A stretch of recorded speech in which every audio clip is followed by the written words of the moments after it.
You know what I love?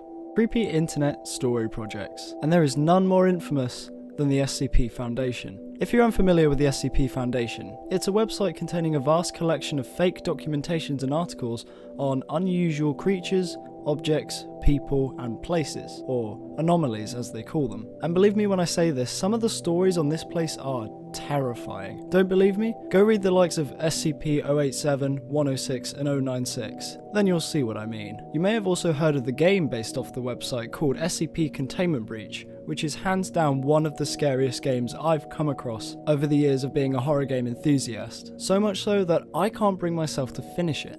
Report 2. Anyway, the website itself contains thousands of articles, like, quite literally, thousands. And this got me thinking, if all the stories are in the same universe, then what would it be like to put the whole of the SCP Foundation into one novel? And if so, how big would the book have to be to hold its pages? So now I went about answering this question that nobody cares about or ever wanted to know because of my own curiosity and or boredom using the excess of free time that I have. To go about finding the solution to this problem, I first wanted to know how many words in total are stored in the 5,000 articles on this website. Now this seemed impossible to know without spending weeks individually putting every single page into wordcount.net. I thought in order to cheat the system I would find a rough average of the word count on each page, so to do this I picked 23 files completely randomly and put them into word count. Why 23 and not a more sensible value like 25? Well, the last two spots I reserve for the very ends of the length spectrum, for a better value closer to the middle. SCP-2165 being the shortest at 150 words, and SCP-1730 being the longest at 19,366 words. This one story nearly qualifies to be its own novel, let alone the whole website. After putting each article into word count, I added them all up together and divided them by 25. This gave me an average of about 1,800 words per page.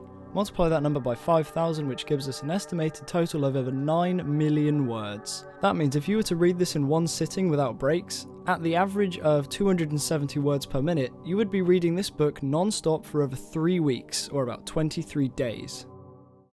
Now, with the word count sorted out, next I wanted to work out the thickness of a single sheet of paper to work out the overall thickness of a book containing 9 million words. I googled the answer, but I didn't trust it, so I did my own experiment at home using my own books. Firstly, I needed to know how many pages were in each book, which is much harder said than done, believe me.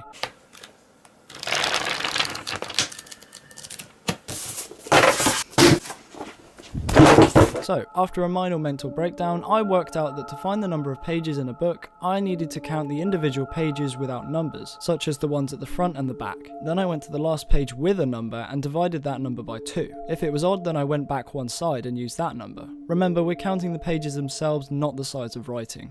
I added up the numbers and found using this method that the shortest book, The Silver Eyes, contained 199 individual pages. The puzzle book had 255 and it had 695.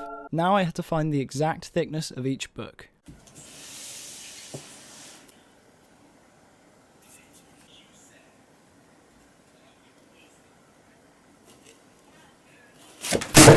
After this, I divided its thickness by the total number of pages and discovered that the Silver Eyes has a thickness of about 0.098mm per page, IQ Puzzles with 0.146, and it with 0.085.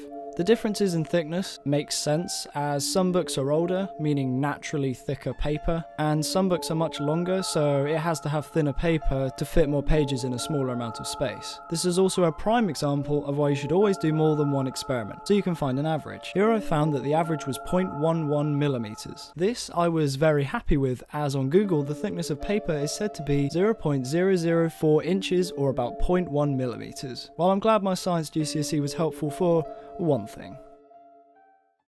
Now it was time to move on to the final step. From my information, I could now work out roughly how many words would fit onto each page of the book.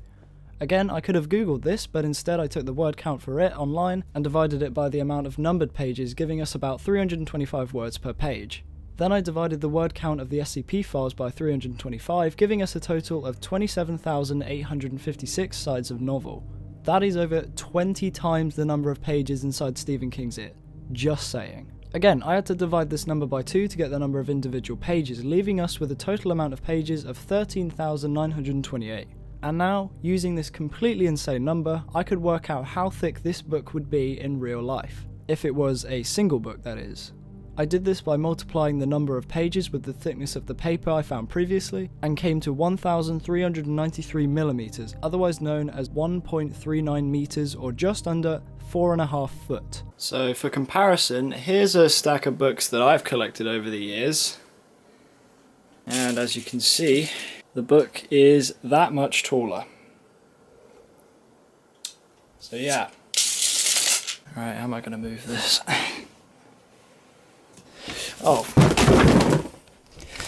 Take this into consideration. This book contains the SCP files from its database. This doesn't even include the tales, canons, info pages, and the twisting lore of SCP-001, so you can assume that this would be even larger. Now, as this book is physically impossible to publish and manufacture in the real world, the publisher of this story might consider making this into a series of books. Look, I'm gonna f***ing resign if you carry on with this shit! With the average word count of a novel being around 80,000 words, even if they split this up into a series, it would still contain about 113 volumes. To put that into perspective, Terry Pratchett's Discworld series is one of, if not the largest collection of books, and still only has about 45 volumes. The SCP Foundation doubles this number and then some. And I think that's actually quite amazing. This single collaborative story project, all contained within the same universe and rule set, just goes to show how the internet has shaped the concept of storytelling. And there are hundreds of these projects going on today, and some of which are most likely larger in density than this one. I could have chosen any number of these projects, but obviously due to its high influence in the indie horror game community, I just had to choose the SCP Foundation. And I can safely say that the SCP Foundation has to be one of the most ambitious and influential fictional horror universes of all time. And with that, I thank you all for watching and hope to see you in the next video. Goodbye.